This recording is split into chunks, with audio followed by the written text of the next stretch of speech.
नमस्कार, मी प्रज्ञा बोहरे. शारंगधर सुखसारक वटी सहप्रस्तुत माझा कट्टा powered by Chitale butter, bank of Maharashtra, Chandukaka Saraf jewels, Barva skin therapy, Sonai पशु आहार आणि केसरी टूर्स या विशेष कार्यक्रमात आपल्या सगळ्यांचं स्वागत. महाराष्ट्रात मिनी विधानसभा अर्थात महानगरपालिकांचा अभूतपूर्व रणसंग्राम सुरू आहे. मतदान आणि मतमोजणी अवघ्या काही दिवसांवर येऊन ठेपली आहे. प्रत्येक महानगरपालिका महत्त्वाची आहेच, पण सगळ्या पक्षांचं आणि अवघ्या देशाचं लक्ष आहे ते मुंबई महानगरपालिकेकडे. आशियातल्या सर्वात श्रीमंत महापालिका असलेल्या मुंबई महापालिकेवर आपली सत्ता असावी अशी प्रत्येक पक्षाची इच्छा आहे. आणि याच निमित्तानं आजचे कट्ट्याचे पाहुणे आहेत भाजपच्या मिशन मुंबईमधले एक महत्त्वाचे सेनापती, कॅबिनेट मिनिस्टर आशिष शेलार. आशिष शेलार यांच्या राजकीय कारकिर्दीमध्ये मुंबई महानगरपालिकेला विशेष महत्त्व आहे. सुरुवातीला नगरसेवक, आमदार आणि नंतर ते भाजपचे मुंबई अध्यक्ष झाले. त्यानंतर मुंबईत भाजपचा महापौर बसवायचा हा चंग त्यांनी बांधला. 2017च्या निवडणुकीत भाजपनं आजवरची सर्वोत्कृष्ट कामगिरी केली खरी, तरी महापौर पद हुकलं. आता राज्यात तब्बल 9 वर्षांनी स्थानिक स्वराज्य संस्थांच्या निवडणुका होत आहेत. दरम्यानच्या काळात राज्यातली राजकीय समीकरणं अमूलाग्र बदलली आहेत. मतदारांची मानसिकता आणि डेमोग्राफी बदलली आहे. ठाकरे बंधूंच्या युतीनं विरोधकांसमोरचं आव्हानही वाढलंय. हिंदुत्व आणि मराठी अशा ध्रुवीकरणात कोणाची सरशी होणार? 150 प्लसचा नारा देणारा भाजप पक्ष 137 जागीच का लढतोय? आयारामांविरुद्ध राज्यभर निष्ठावंतांनी जे बंड केलं ते भाजप कसं शमवणार? आणि मुंबईत महापौर कोण आणि कोणाचा होणार? या सगळ्याबद्दल मंत्री आशिष शेलार यांच्याशी चर्चा करूया. कट्ट्याला सुरुवात करूया. नमस्कार, आपलं स्वागत आहे. नमस्कार. आशिषजी, महापालिकेच्या निमित्तानं जे आम्ही कट्ट्यांची मालिका करतोय त्यात पहिली मुलाखत तुमची होती आहे. पहिल्या गप्पा तुमच्याशी होत आहेत.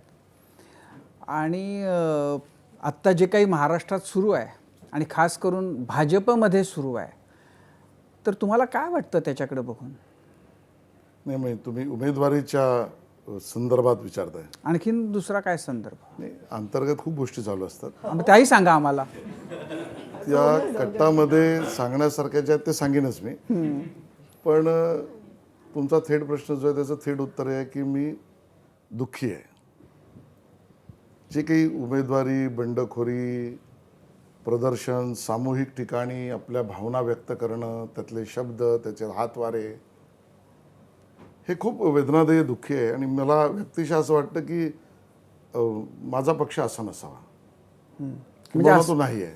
असा नसावा म्हणजे आता उदाहरणार्थ समजा की आता उद्या असं झालं की आता 2029ला निवडणुका होत आहेत आणि त्याच्या आधी झिशान सिद्दीकी भाजपमध्ये आले आणि ऐन वेळेला तुम्हाला सांगितलं की आता आप बैठो, आता झिशान लढेल, तर तुम्ही काय आनंदानं त्यांना असं घेऊन मिरवाल?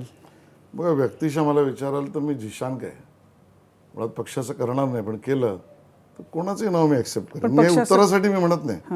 कारण आम्ही ज्या पद्धतीने पठडीतनं आम्ही आलो आहोत त्यामध्ये आम्हाला हे असू आम्ही सुखाने पत्थर पायातील हे शिकवलं आणि ते आमच्यात भिनलं आहे.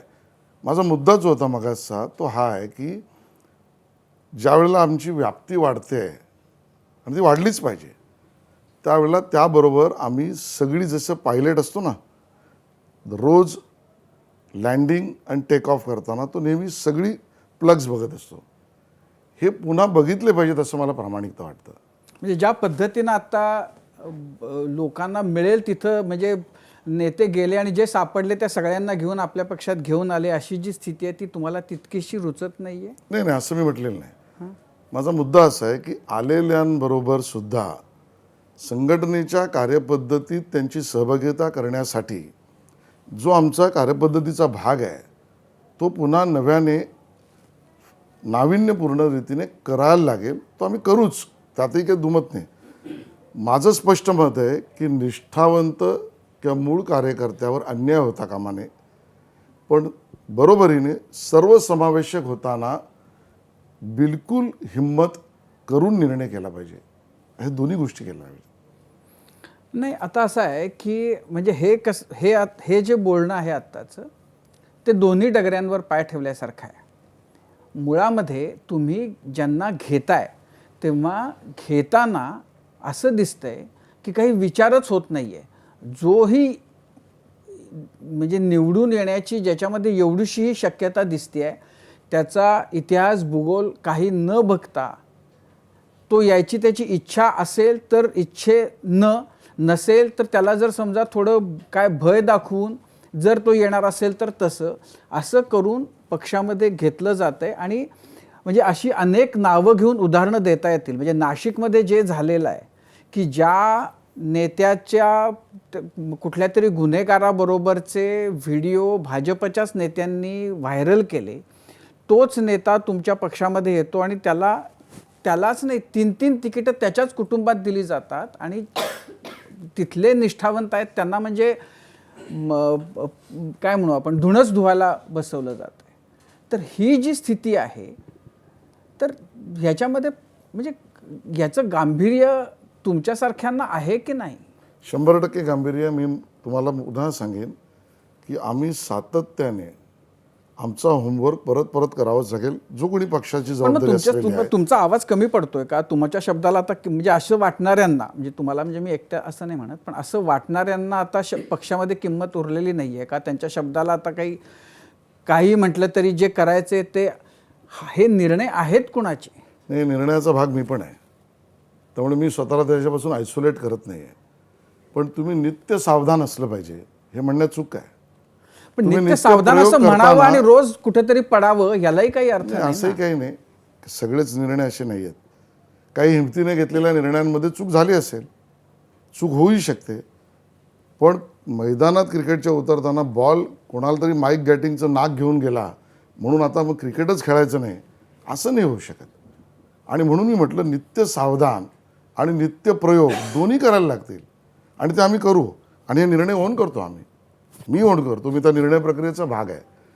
मी त्या निर्णय प्रक्रियेनंतर झालेल्या कार्यकर्त्यांच्या भावना आक्रोशावर हे मत मांडतोय की आम्हाला पुन्हा होमवर्क करायला लागेल. तो आम्ही करू.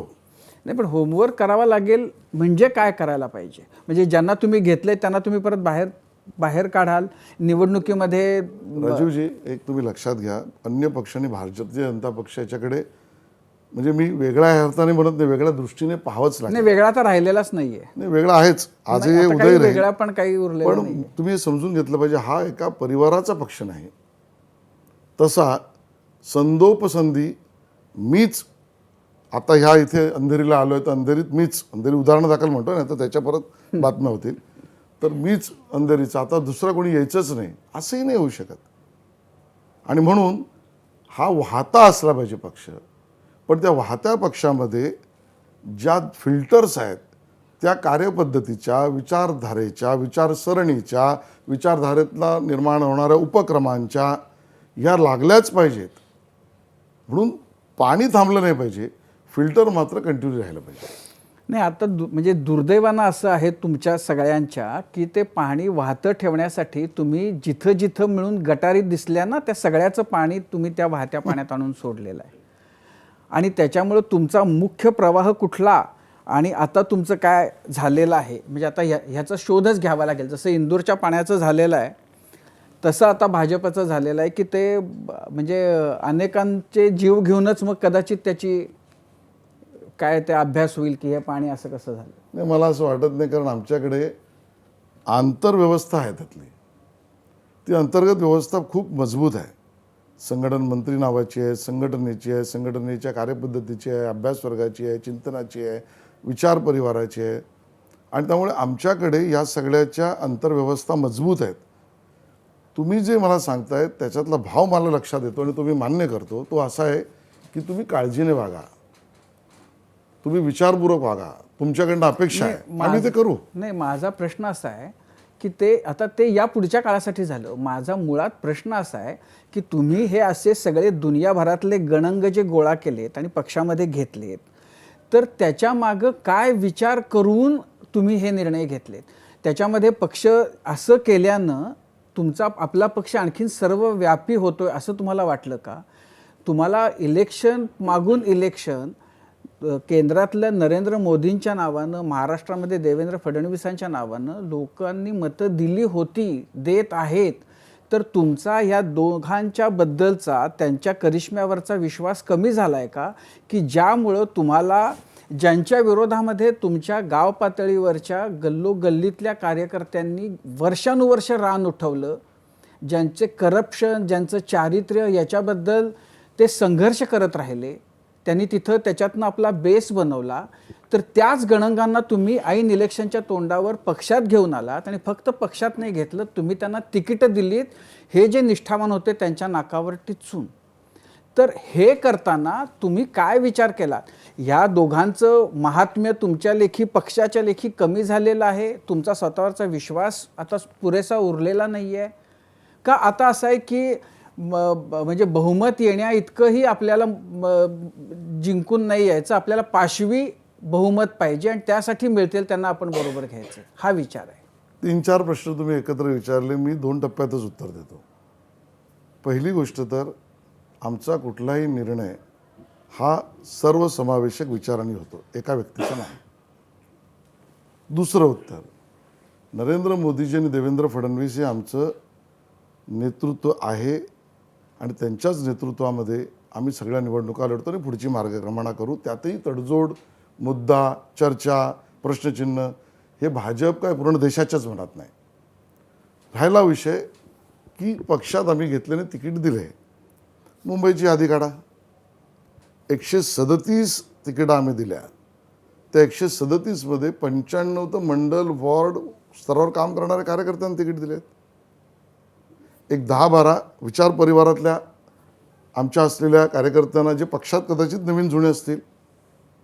मग 137मध्ये जर आम्ही प्रयोग 10-15 ठिकाणी केला तर तो सर्वसमावेशकतेचा प्रयोग आहे. दुसऱ्या बाजूने तुम्ही हेही म्हणाल, तुम्ही म्हणजे मी तुम्हाला नाही म्हणत आहे, मी सर्वसाधारणतः, की तुम्ही लोकशाही मानणारे आहात का, अन्य कोणाला बरोबर घेऊन चालणारे आहात का?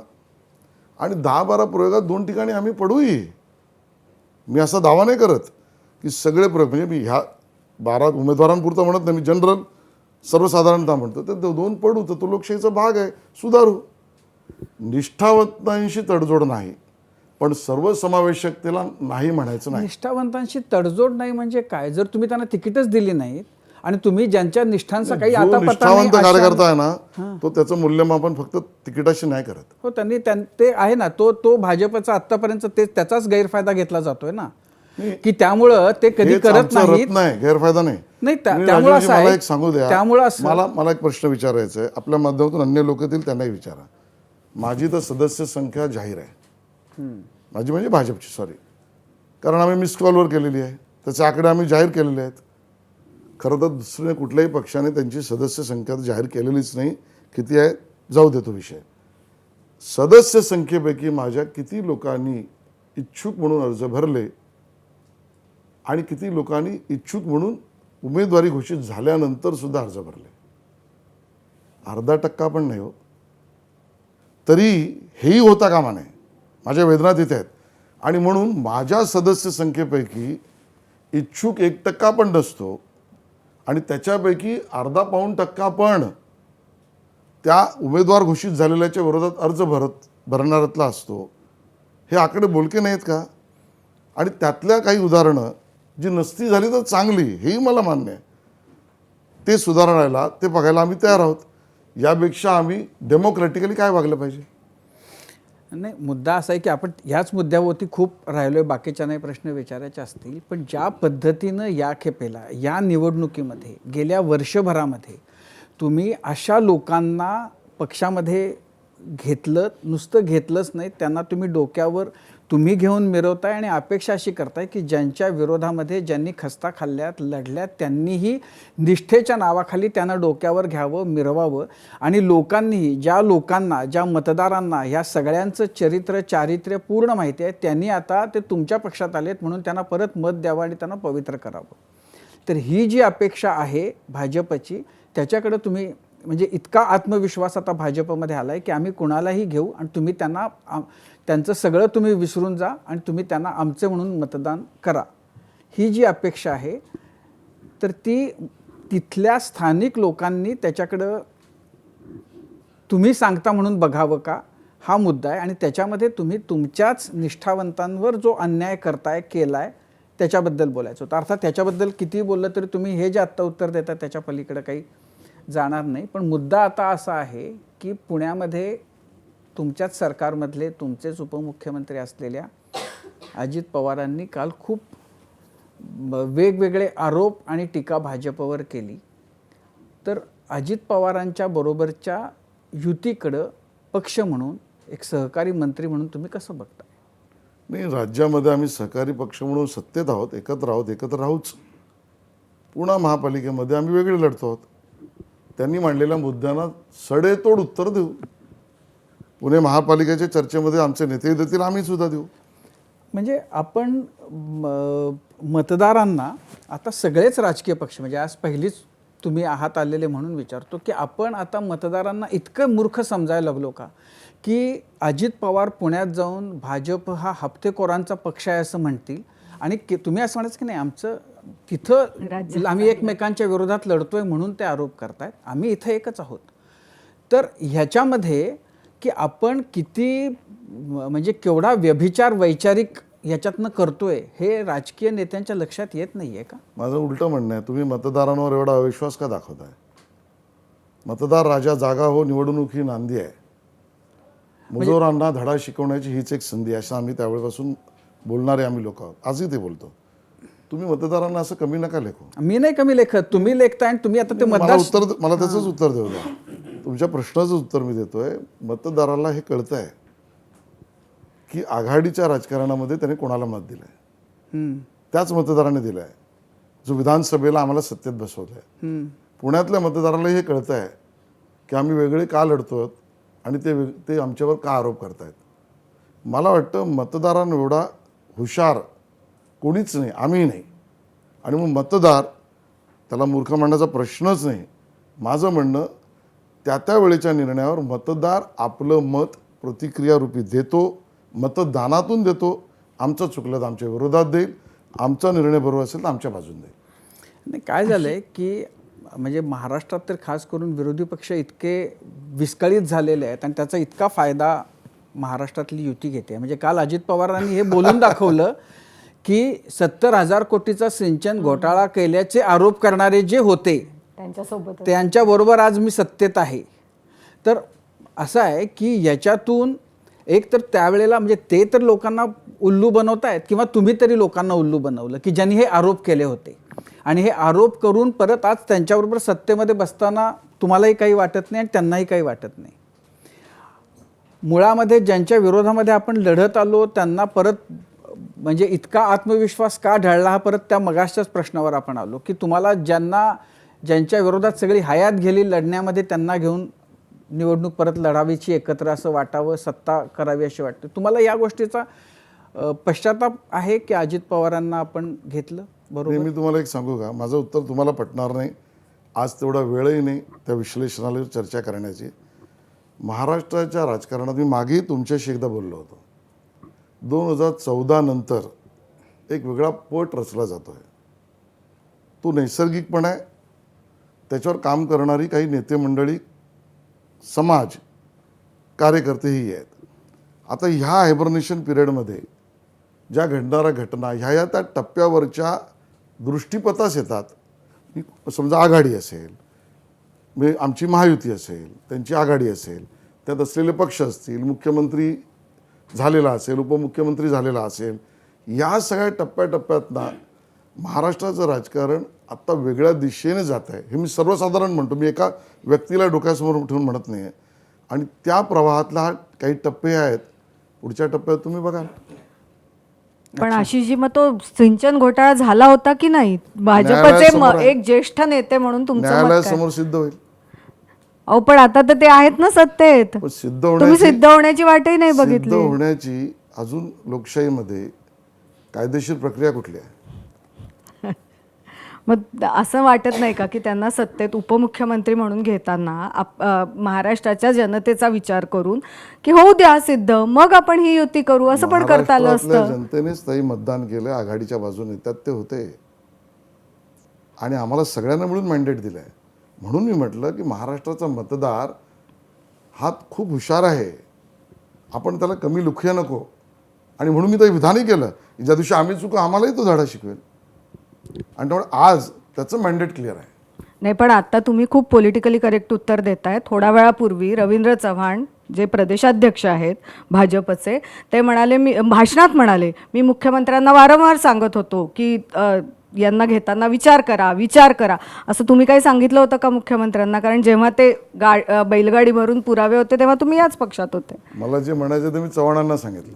अच्छा, इथे ते सांगणार, पण काहीतरी असेल ना, तुम्ही तेव्हा काहीतरी म्हणाले असाल ना. अच्छा, म्हणजे हे जे मत आहे की चव्हाणांचं, ते तुम्ही सांगितलेलं मत आहे. बघा, चव्हाण माझ्या सांगण्यावरनं मत बनवतात असा आनंद मला कधीतरी मिळावा अशी माझी अपेक्षा आहे. पण चव्हाणांचं मत तुम्हाला सुखावणारं आहे का, अरे काय बोलून गेले असं तुम्हाला वाटवणार आहे? चव्हाणांनी त्यांचं मत मांडलं, अध्यक्ष तुम्हाला आहेत ते. अध्यक्षांचं मत तुम्हाला सुखावणारं आहे का अडचणीत आणणार आहे? नाही, अध्यक्षांचं मत आहे, त्याच्यावर मी भाष्य करणं एवढा मोठाच नाही आहे. अच्छा, पण तुम्हाला सुखावतंय का दुखावतंय? मन सुखावतंय का हे मी अध्यक्षांचं देवेंद्रजींना म्हणजे आता अशी वेळ आली की अध्यक्षांच्या मताशी 100% सहमती पण नाही भाजपमध्ये. इतकं लोकशाही आली की अध्यक्षांच्या पूर्ण मताशी सहमती आहे. 100% सहमत आहोत असं म्हणण्या इतकी. नाही, मी म्हटलं ना, काय अध्यक्षांच्या मतावर मी भाष्य करणं एवढा मी मोठा नाही, याचा ना तर ना सहमतीच आहे. अध्यक्षांचं मताशी सहमती आहे असं नाही आहे अजूनही म्हटलं जात. 100% सहमत. अजूनही असं तुम्ही अध्यक्षांना त्यांना मोठे पण त्यांचं तुम्ही मान्य करताय, पण अध्यक्ष जे म्हणाले त्याच्याशी मी सहमत आहे असं 3 शब्दांचं वाक्य तुम्ही बोलत नाही आहात. तुम्ही मला बोलायला दिलं तर मी बोलेन. बोला. अध्यक्ष म्हणाले की अजित पवारांशी युती करू नका, त्याच्याबद्दल विचार करा असं मी मुख्यमंत्र्यांना सांगितलं होतं आणि त्याचा आम्हाला पश्चाताप होतो. या विधानाशी आशिष शेलार आपण त्यांच्या या विधानाशी आपण सहमत आहात? हे विधान आपल्याला सुखावणार आहे, या विधानानं आपल्याला त्रास होतो आहे. या विषयावर मी अध्यक्षांशी बोलेन. ते सहमत काही होत नाहीयेत खासगीतच सांगेन त्यांना की मी अध्यक्षांशी सहमत आहे. सहमत होत नाहीयेत. म्हणजे आशिष शेलारजी, 3 प्रसंग आहेत. एकीकडे पहिल्यांदा जे घडलं ते म्हणजे पालघर साधू हत्याकांडातल्या आरोपीला भाजपत प्रवेश देण्याची चर्चा झाली. दुसरं घडलं ठाण्यामध्ये, मयूर शिंदेला भाजपत घेतलं गेलं, त्यामुळे भाजपवरती टीका झाली, भाजप बदनाम झाली, पण अल्टिमेटली मयूर शिंदेला तिकीट मिळालं राष्ट्रवादीकडून. आणि तिसरी घटना जी पुण्यामध्ये घडली, पूजा मोरे जाधव जे प्रकरण झालं, म्हणजे सोशल मीडियावरच्या भाजपच्या लोकांनी खूप जास्त आवाज उठवला आणि ते व्हिडिओज सगळे बाहेर आले आणि टीका झाली आणि त्यानंतर ती उमेदवारी मागे घेण्याची नामुष्की ओढवली. कुठे गणित चुकतंय? मी पुन्हा सांगेन की आम्ही निर्णय केले, विचारपूर्वक केले. काही आमचे निर्णय कालानुरूप, अप्रासंगिक आणि अतर्कीय ठरले, त्याचं पाप आम्ही घेऊ. पण आत्ता तुम्हाला ते रिअलायझेशन आहे की काही चुकलेत आपले? नाही, आज मी म्हटलं आम्ही विचारपूर्वक घेतले. जेव्हा ते अतार्किक ठरतील अच्छा, त्यावेळेला त्याचं पाप आम्ही भोगू. पण असं आहे की अनेक जण तुम्ही पक्षात घेतले, पक्ष प्रवेश झाले, बाहेरनं नाहीतरी अजित पवार सोबत आहेत, नवाब मलिकांनाही सोबत घेऊन घ्यायचं असतं. अडचण काय होती मग? मुंबई महापालिकेमध्ये सोबत घ्यायला अडचण काय होती? नाहीतरी बाजूनी सुनील तटकरेंसोबत बैठका झालेल्या आहेत, अनेक गोष्टी घडताना दिसत आहेत. मग अशा वेळी नवाब मलिकांचं तटकरेंची बैठक जी माझी झाली ती, तटकरे प्रदेश अध्यक्ष आहेत त्यांचे. आम्ही ज्यावेळेला ही भूमिका घेतली की मुंबईमध्ये आम्ही नवाब मलिक यांच्या नेतृत्वातली राष्ट्रवादी काँग्रेसबरोबर एकत्र लढू शकत नाहीत, त्यानंतर ते म्हणाले मी प्रदेश अध्यक्ष आहे, आपण बोललं पाहिजे. म्हणून मी त्यांना भेटलो. याच्यापेक्षा पलीकडे काहीच नाही. आमचा निर्णय बदलला नाही. त्यांनी त्यांची भूमिका त्याच्यानंतर स्पष्ट केली. आता आम्ही दोघी इलेक्शन लढतो. पण ते नवाब मलिक स्पष्ट म्हणतायत अजित पवारांनी माझ्यावर विश्वास दाखवलेला आहे. अनेक जण बाहेरनं बोंबाबोंब करत असले, दुसऱ्या पक्षातले बोंबाबोंब करत असले तरी अजित पवार माझ्यासोबत पण आहेत. मी त्यांच्या घरात डुकू कशाला? त्यांचा विश्वास आहे नाही, बाहेर का सांगायला लागतं की का नाही सांगत, तर मी कशाला पडू, त्यांचा प्रश्न आहे. पण आशिषजी, नवाब मलिक नकोत आणि सुधाकर बडगुजर हवेत, तर याच्यामागं या दोघांमधली काय अशी फरक आहेत की ज्याच्यामुळं बडगुजरांचं स्वागत पायघड्या घालून झालं पण नवाब मलिकांना रोखलं गेलं? जे निर्णय झाले त्याच्यावर आम्ही पुढे चाललो आहोत. आता तो निर्णय योग्य की अयोग्य मतदार ठरवतील. नाही, पण तुम्ही काहीतरी विचारपूर्वक निर्णय घेतलेत तर काहीतरी विचार केले असतील ना केला की ना, विचार केला. बडगुजरांमध्ये अशी काय सौंदर्य स्थळं दिसली त्यांच्या राजकीय प्रवासातली? नाही, मला असं वाटतं की आता जो निर्णय मी घेतला आम्ही म्हणजे पक्षाने, आणि जो आम्ही सर्व बाजूने विचार करून घेतला, त्या निर्णयावर आम्ही ठाम आहोत. तो निर्णय योग्य की अयोग्य याची तपासणी मतदार करतील. त्यातनं जो निर्णय मतदारांचा असेल त्याच्यावर आत्मचिंतन आम्ही करू. अच्छा. मुंबईची निवडणूक ही कुठेतरी मराठी विरुद्ध अमराठी परप्रांतीय अशी होऊ लागलेली आहे. ठाकरे बंधूंची युती झालेली आहे. ते ओपनली सांगतात की आम्ही जर निवडून आलो तर मराठी महापौर करणार आणि मराठी इथला जो मराठी वर्ग आहे त्यांच्या हक्कासाठी करणार. तर दुसरीकडं भाजप कुठेतरी परप्रांतीयांसाठी सॉफ्ट कॉर्नर आहे. परप्रांतीयांच्या मतासाठी भाजप त्यांचा हे वापर करते आणि भाजप जर सत्तेत आली तर मराठी इथल्या जे जन आहेत त्यांना पण थोडा त्रास होऊ शकतो असा प्रचार पण मोठ्या प्रमाणात होतोय. भाजपची काय भूमिका आहे? जर सत्ता आली तर कोण होणार महापौर? मराठी होणार, परप्रांतीय होणार? ही भूमिका आम्ही ह्या अगोदरही मांडली, आताही मांडतो. तरी तुमच्या चॅनलवर नंतर वेगळी चर्चा होईलच. पण ही क्लिप ठेवा. मुंबईचा महापौर महायुतीचा होईल, नंबर 1. नंबर 2, मुंबईचा महापौर महायुतीचा मराठीचं होईल. नंबर 3, हिंदुत्वाबद्दल आम्ही प्रखर आहोत, ती भूमिका डायल्यूट करणार नाही. उत्तर स्पष्ट आहे. जे मराठीचं होईल हे ॲडिशन काल मी मुख्यमंत्र्यांच्याही कुठल्या तरी मुलाखतीत पाहिलं. आज तुम्हीही मराठी म्हणताय. आधीच मी नाही, आधी तुम्ही हिंदू होणार हे म्हणत होतात आणि आता हे जे ॲडिशन आहे हा ठाकरे बंधू इफेक्ट आहे का? तुम्ही चुकीची माहिती आहे तुमची. मी पहिल्या इंटरव्ह्यूमध्ये जे म्हटलं तेच देवेंद्रजी काल म्हणाले, हिंदू मराठी.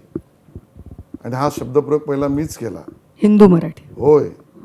आणि तो त्याही वेळेला केला तो किती योग्य होता एक तर देवेंद्रजींनीच आता आपल्या इंटरव्ह्यूमध्ये सांगितला. आणि त्याचं कारणच हे होतं, त्याची पार्श्वभूमी आहे लोकसभेच्या निवडणुकीच्या आधी, ज्या वेळेला मातोश्रीवर या मोहम्मद अली रोडवरच्या 2 संस्थांच्या लोकांना बोलवून पक्षप्रवेश घेतल्यानंतर उद्धवजींच्या सामन्यामधून मुस्लिम मराठी या एकत्रीकरणाची भूमिका मांडली. त्यानंतर मी त्यावेळेला अध्यक्ष असताना मी पूर्ण मुंबईभर त्यावेळेला वाटलं होतं की महापालिका लगेच होतील, म्हणून मुंबईभर मी अभियान केलं आणि त्यामध्ये ह्या सगळ्या मुद्द्याला मी ठासून मांडलं. हीच पार्श्वभूमी आहे की जर तुम्ही मुस्लिम मराठी हा जर नरेटिव्ह मांडणार असाल तर मी हिंदू मराठी हाच नरेटिव्ह मांडेन. आणि आज परत तुमच्या चॅनलवर सांगतोय, उद्धवजींचा पक्ष ह्या टोकापर्यंत पण जाईल मतांच्या लांगुल चालण्यासाठी की दाऊद इब्राहिम हा सुद्धा मराठी मुस्लिम होता, कोकणातला मुसलमान होता. आणि म्हणून ही जी त्यांची मांडणी आहे ना त्याला सडेतोड उत्तरे हिंदू मराठी आहे. आणि हेच नरेटिव्ह आम्ही चालू. आणि ह्याच्यात आता तो महायुतीचा होणार पण तो भाजपचा होणार, हा बदल कधीपर्यंत होईल? तेव्हा तो आम्ही ठरवू घे. सगळं आज कशाला निर्णय करायचा. आशिषजी, तुम्ही क्रिकेटशी संबंधित आहात. तुम्ही दाऊदचं जेव्हा उदाहरण देता मराठी मुस्लिम म्हणून, त्याच वेळेला झहीर मी खान हा उदाहरण नाही, देखील- असं ते म्हणतील असं नाही, ते म्हणतील असं तुम्ही शक्यता वर्तवताय. पण त्याच वेळेला झहीर खान सारखा देखील मराठी मुस्लिम आहे आपल्याकडे. अशी उदाहरणं तुम्हाला का सुचत नाही? मग चांगलं आहे की आमचा काही विरोध नाही. हा, मग ते कदाचित आमचा झहीर खानला विरोध कुठे आहे? उद्धव ठाकरेंना कदाचित ते अभिप्रेत असावं असं जर म्हणायला तुम्हाला काय वाटत नाही? नाही, मामू प्रयोग बघितल्यावर वाटत नाही. एक लक्षात घ्या, तुमचा प्रश्न अतिशय उत्तम आहे. प्रयोग मामूचा आणि त्याच्या अगोदर केलं काय तर लोकसभेमध्ये जो मुसा ज्याला दोषसिद्धी सुप्रीम कोर्टाने केली, कशात? मुंबईतल्या बॉम्बलास्टमध्ये आरोपी आहे हा सिद्ध झाला, त्याला सजा मिळाली. तो मतांच्या लांगुल चालण्यासाठी उद्धवजींच्या पक्षाचा प्रचार करतो. पुन्हा केवळ सुधाकर तेवढंच. बडगुजरकडे इकडे बोट दाखवता येईल आपल्याला.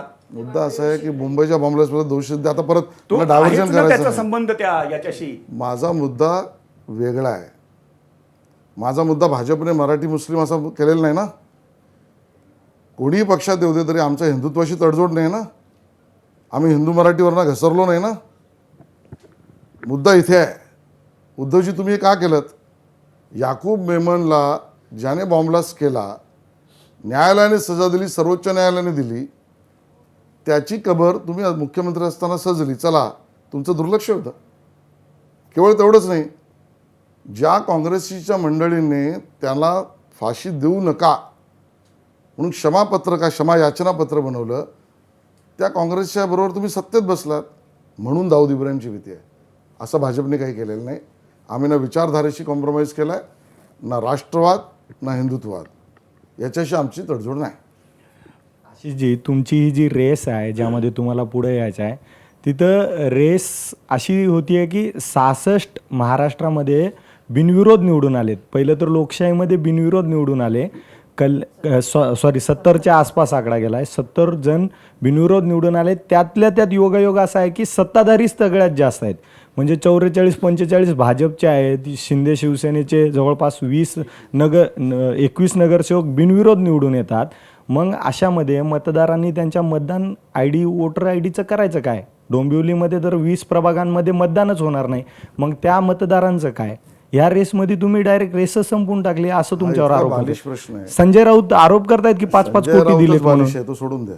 पण तुम्ही नका करू ना असं. आपल्याकडे लोकशाही प्रक्रिया आहे, निवडणूक प्रक्रिया आहे. त्या निवडणूक प्रक्रियेत उमेदवार आहे, मतदारांनी उमेदवार व्हायला पाहिजे.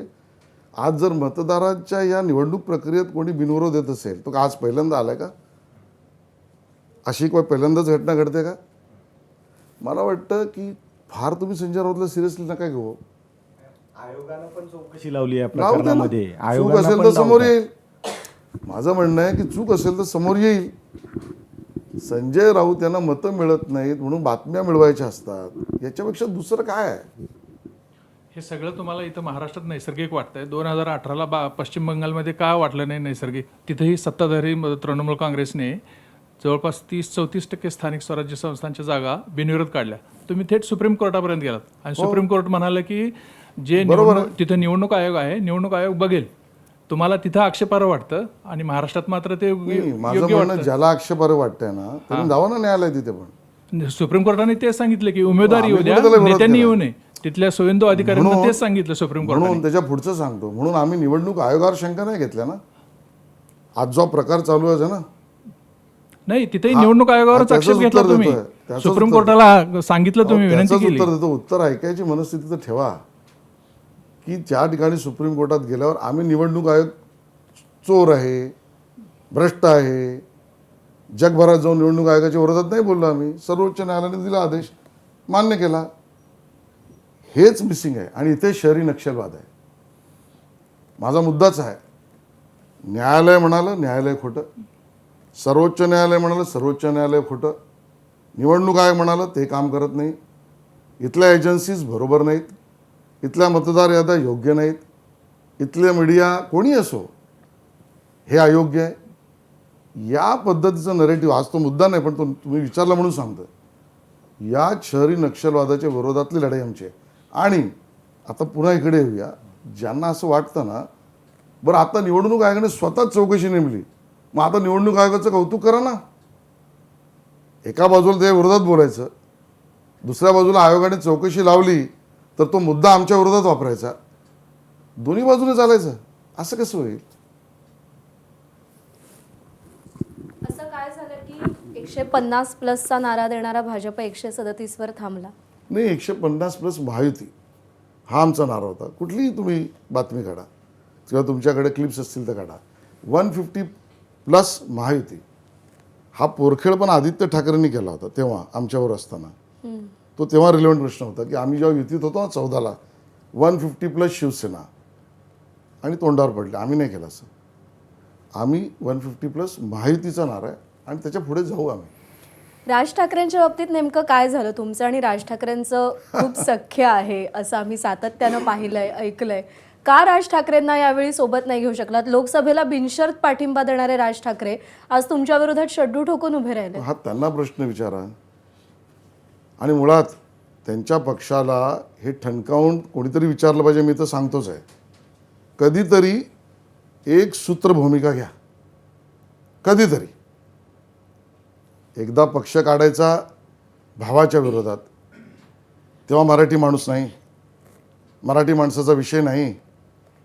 आता जो बँड वागणपणा चालू आहे ते सगळे मुद्दे नाही, तेव्हा कुटुंब कलह नाही.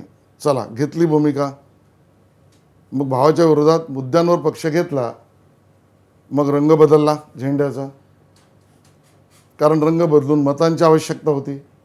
चला रंग बदलला, घेतली दुसरी भूमिका. त्यानंतर मोदीजी कसे विकासशील आहे, घेतली भूमिका. मग लोकसभेत काय घडलं, घेतली चौथी भूमिका, लाव रे तो व्हिडिओ.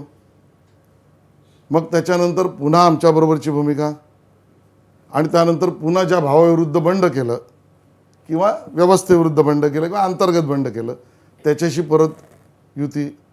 कौटुंबिक विषयावर आमच्या कोणाच्या बोलायचं नाही.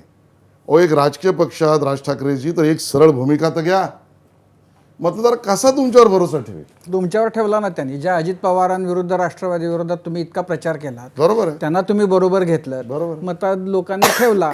तर त्यामुळं आपल्याकडं भाजपनं मनसेबद्दल, मनसेनं शिवसेनेबद्दल, शिवसेनेनं आणखीन कोणाबद्दल असं बोलायचं, पण सगळ्यांनी फक्त सत्तेसाठीच्या संधी साधू भूमिका घ्यायच्या असं होताना दिसतंय.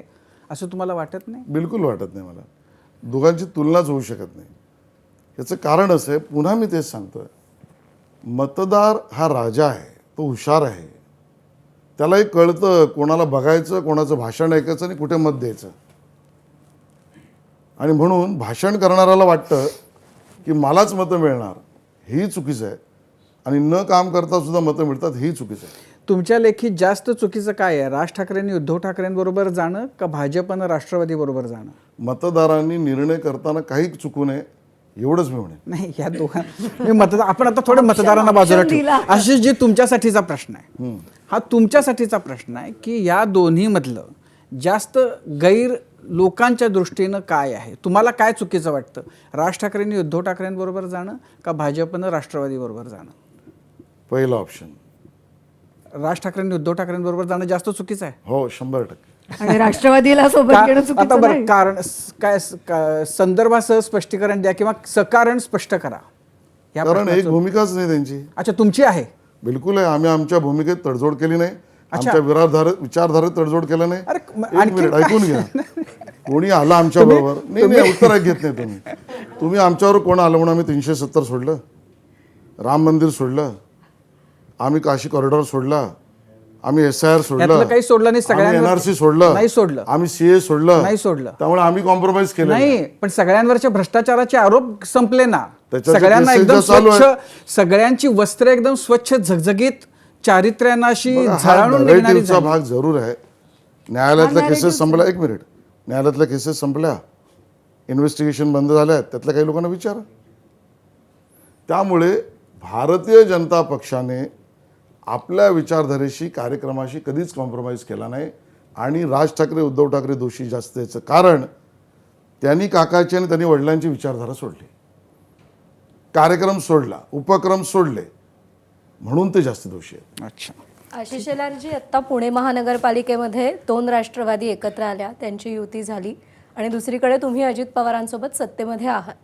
आता जर राज्य पातळीवर दोन्ही राष्ट्रवादींची युती झाली तर ते सुद्धा सत्तेचं समीकरण बदलणार, शरद पवारांसह सत्तेत येणार? काही दिवसात बॉम्ब फुटेल बघा, एवढंच सूचक मी म्हणेन. अच्छा, म्हणजे मग फक्त म्हणजे काँग्रेसला बरोबर घ्यायचा काही विचार नाही आहे ना? नाही, मुळामध्ये या पद्धतीचा प्रश्नच येत नाही. ठाकरे दोन्ही ठाकरे जर समजा एकत्र आले तुमच्या बरोबर, तर त्यांच्याबद्दल हा सवालच नाही आहे. आता गाडी खूप पुढे गेली आहे, पाणी खूप वाहून गेलं. नाही, पण ते राष्ट्रवादीच्या बद्दल पण हेच ऐकलं होतं ना आम्ही की गाडी फार पुढे गेली आहे, पाणी त्यावेळेला ते वाहून उत्तर गेले. देईन मी तुम्हाला. अच्छा. आशिषजी, ज्या कट्ट्यावर तुम्ही बसले त्याच कट्ट्यावरचं ते गाजलेलं वाक्य आहे, राष्ट्रवादी बरोबर युती नाही नाही नाही. त्याच्याही पुढे गेलेलंच आहे ना पाणी. मग आता काय आम्हाला मतदार राजाला आणखीन काय काय बघायचंय ते सांगून टाका आज. बघा, प्रगल्भ लोकशाहीमध्ये ज्या ज्या गोष्टी घडत जातात त्या चुका असतील त्या आम्ही भोगू, चांगल्या असतील तर लोक आशीर्वाद देतील. आम्ही मात्र आमच्या विचारधारेशी, आमच्या कार्यपद्धतीशी आणि कार्यक्रमाशी तडजोड करणार नाही. जो येणार असेल त्याला आमच्या कार्यक्रमावर यावं लागेल, एवढं नक्की. आशिषजी, भाजपच्या विचारधारेमध्ये चारित्र्याला किती महत्व आहे? 100% आहे. हो. मग आता जे आले ते सगळ्यांचं चारित्र्य स्वच्छ शुद्ध आहे असं तुम्ही पारखून घेतलं आणि मग त्यांना प्रवेश दिलाय? बघा, काही चुका झाल्या असतील ना, मी नाही कुठं म्हटलं. काही प्रयोग करताना चुका झाल्या असतील, आम्ही सुधारू. पण सुधारण्याची सुद्धा आमची मानसिकता आहे, एवढं 100%. या निवडणुकीमध्ये जो विकासाचा मुद्दा आहे, ठाकरे बंधू असतील, आदित्य ठाकरे असतील, उद्धव ठाकरे असतील, ते सांगतात की कोस्टल रोड असेल किंवा त्याच्यानंतर मेट्रो लाईन 3 असेल किंवा बाकीचे BDD चाळीचा मुद्दा असेल, त्या मुद्द्याची सुरुवात आम्ही केली. महाविकास आघाडीच्या काळामध्ये त्याला सपोर्ट केलं आणि ते प्रोजेक्ट पुढं केले. आणि आत्ताची जी सरकार आहे ती फक्त लालफिती कापून त्याचं उद्घाटन करून त्याचं श्रेय घेण्याचा प्रयत्न करत आहे, असा त्यांचा प्रचाराचा मुद्दा आहे. तर त्याला तुम्ही कसं टॅकल बघा, करणार? मुळामध्ये बरं झालं तुम्ही हा प्रश्न विचारला. याचं उत्तर तर खरं देवेंद्रजींनी काल एका इंटरव्ह्यूमध्ये दिलंच आहे, आणि ते एवढं कॅन्डिड आणि प्रामाणिक आहे की यातले काही तर 60च्या दशकात 70च्या दशकात त्याची संकल्पचित्र बनली. आणि माझं यश काय, माझं म्हणजे त्यांचं, की मी या सगळ्याला परवानग्या देऊन गती देऊन पूर्ण केलं. आता पूर्ण केलेल्याला यश नाही, घरी बसून चर्चा करणाऱ्याला यश. पण तोही मुद्दा जाऊ दे, तो स्पष्टच झाला आहे. हे जे काही 2 युवा ठाकरेंनी प्रेझेंटेशन करून भूमिका मांडल्या, निवडणूक ही मुंबईकरांच्या भवितव्याची आहे.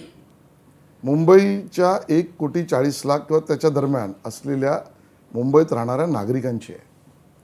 40,000 कोटीचं अर्थसंकल्प असलेल्या मुंबई महापालिकेची आहे. देशाची आर्थिक राजधानी असलेल्या मुंबईची निवडणूक आहे. राज्याचं राजधानी असलेल्या मुंबईची निवडणूक आहे. हा पोरखेळ नाही आहे.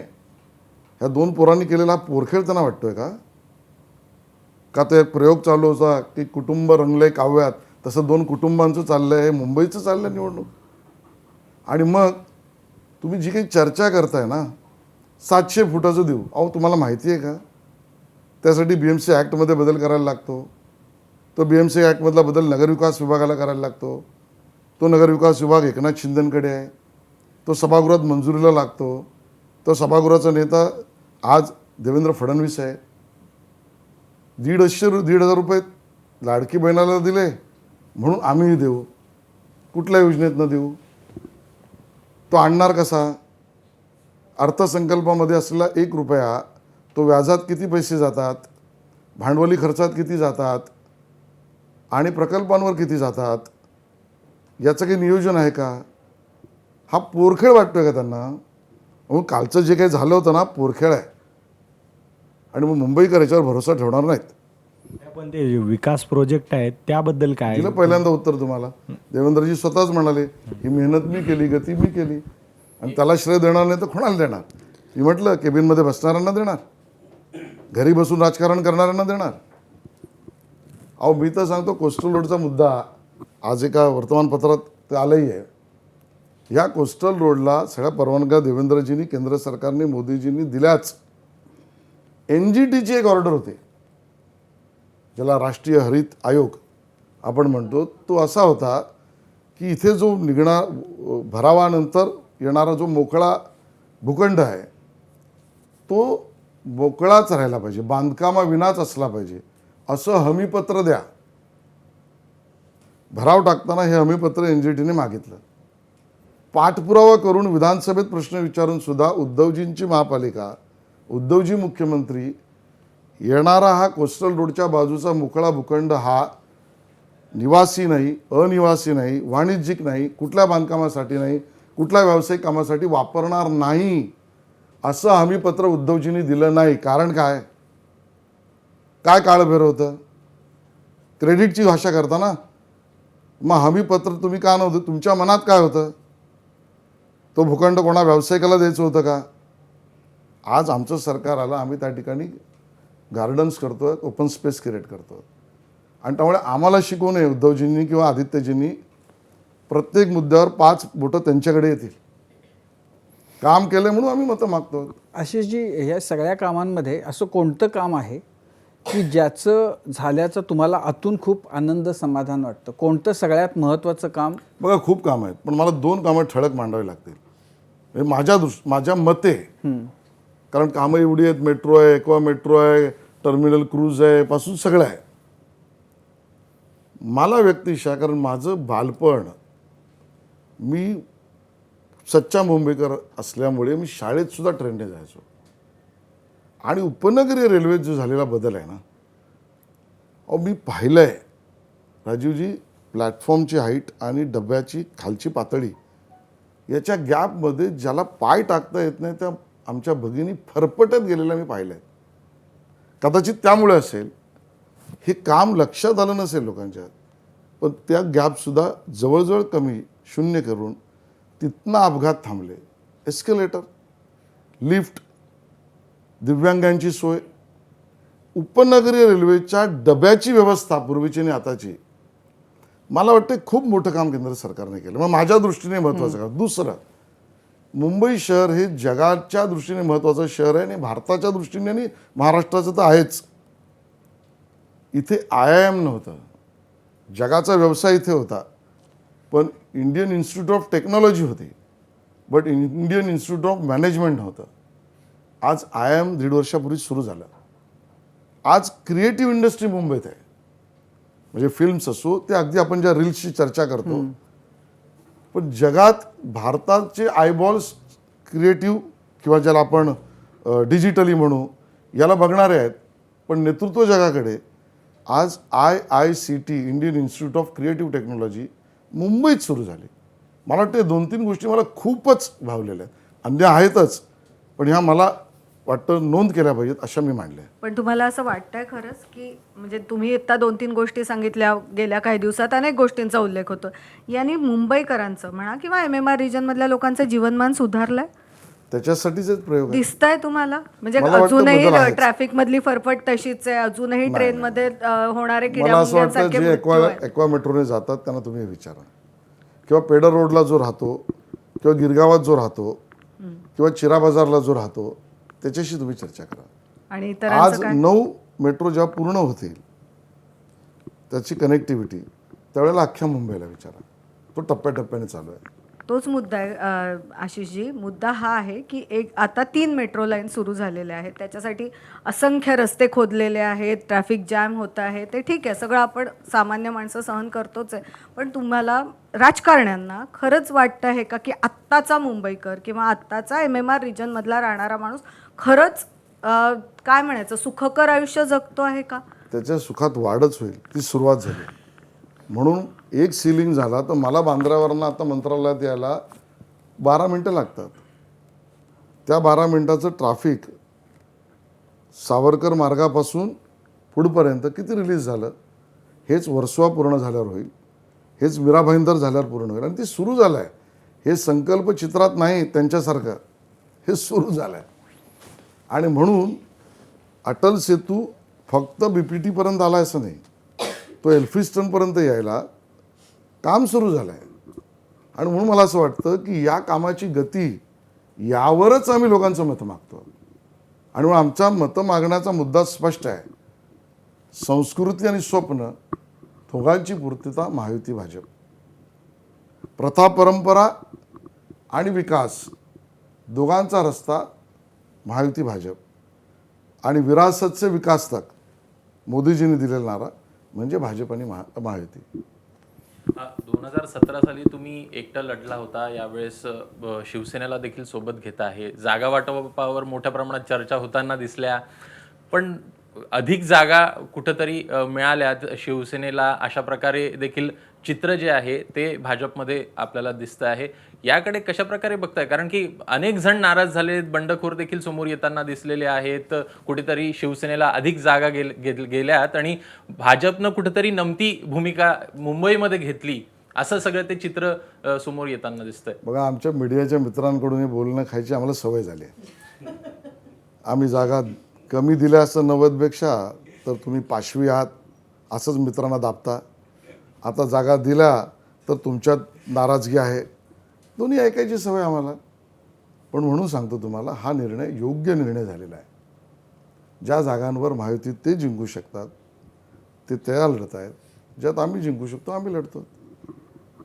आशिष शेलारजी, अनेक महानगरपालिकांमध्ये युती तुटली, समीकरणं बिघडली, बदलली. ठाण्यामध्ये महायुती राहावी याच्यासाठी एवढा आग्रह का? कारण का ठाण्याचे अनेक स्थानिक नेते हे म्हणत होते की आम्ही स्वतंत्र लढतो, आमची ताकद आहे, आम्ही आमचे उमेदवार निवडून आणू शकतो, तरीही ठाण्यामध्ये छोटा भाऊ राहून नमतं घेऊन भाजप युतीसाठी आग्रही का राहिली? एका बाजूने आत्ताच मी म्हटलं, तुम्ही म्हणायचं तुम्ही छोट्या छोट्या पक्षांना, मित्र पक्षांना संपवायला निघता, आणि दुसऱ्या बाजूला मित्राचा सन्मान केला, तर तुमची अशी मनस्थिती का? सन्मान सगळीकडे का नाही झाला? फक्त सगळीकडेच आहे. ठाण्यात. मुंबईत आम्ही 137 लढतोय, ते 90 लढतायत. पुण्यात वेगळा विषय झाला, नागपुरात ते कमी जागा लढतात, आम्ही जास्त लढतो. हा योग्य निर्णय झाला. आणि ठाण्याचं उत्तर देऊ द्या. ठाणा म्हणजे एकनाथ शिंदे, ठाणे म्हणजे भाजपचा कार्यकर्ता. भाजपच्या कार्यकर्त्याने कार्यकर्त्याची भूमिका घेतली आणि एकनाथ शिंदेजींच्या नेतृत्वाला सन्मान दिला. बरं, थोडक्यात आता अगदी शेवटचा प्रश्न म्हणून की लोकांनी महायुतीला का मतं द्यावीत? मी आत्ता म्हटलं की आम्हीच मुंबई म्हणजे मुंबईपुरता विचारताय तुम्ही का राज्यभर मी विचारताय? एकूण म्हणतोय. एकूण म्हणायचं झालं तर संस्कृती आणि स्वप्न दोघांना एकत्र घेऊन जाण्याची क्षमता महायुतीला आहे. आणि ज्यावेळेला मी संस्कृती आणि स्वप्न म्हणतो त्यावेळेला 12 गडकिल्ले युनेस्कोमध्ये जागतिक वारसा करण्याचं पुण्यकार्यही आम्ही करू शकलो. आणि दुसऱ्या बाजूला GCC पॉलिसी आणून पुढच्या 6 महिन्यामध्ये नवीन 1.5 लाख नोकऱ्यांच्या निर्मितीचे GCC याची ॲग्रीमेंट पण आम्ही केल्या. प्रथा परंपरा आणि विकास या दोन्हीला एकत्रित घेऊन जाणारे आम्ही आहोत. आम्हाला मतं द्या असं आम्ही का म्हणतो याचं कारण आमच्या असलेल्या स्वाभिमानाच्या रघुजीराजे भोसले प्रथम यांची इंग्लंडमधनं तलवार मालकीवर सुद्धा आम्ही आणतो. आणि दुसऱ्या बाजूला नवीन पोर्ट, नवीन विमानतळ, नवीन रेल्वे कनेक्टिव्हिटी, हायवेज कनेक्टिव्हिटी आणि GDP ग्रोथ आणि रोजगार निर्मिती हे आम्ही करतो आहोत.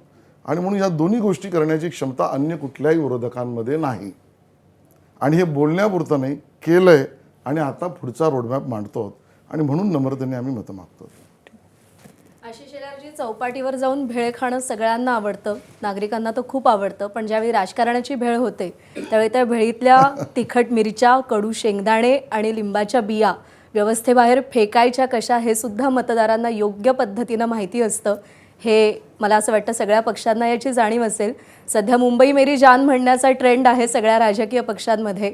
निवडणुका होतील, सत्ता स्थापना होईल, महापौर बसतील, पण त्यानंतरसुद्धा मुंबई महानगरपालिका फक्त मेरी जान न राहता मुंबईकर, नागरिक हे सुद्धा या सगळ्या राजकीय पक्षांच्या केंद्रस्थानी असतील कोणतीही योजना आखत असताना. आणि मुंबईकरांचं आणि राज्यातल्या सगळ्याच नागरिकांचं जीवन सुखकर होईल. वॉटर गटर मीटरचे प्रश्न लवकरात लवकर मार्गी लागतील अशी अपेक्षा आहे. आभार आपले, आपण आज कट्ट्यावर आलात त्यासाठी. धन्यवाद.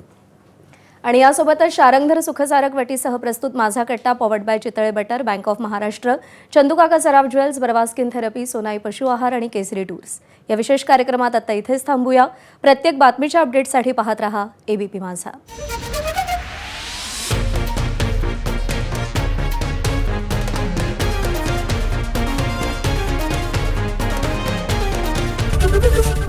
ABP माझा, उघडा डोळे बघा नीट.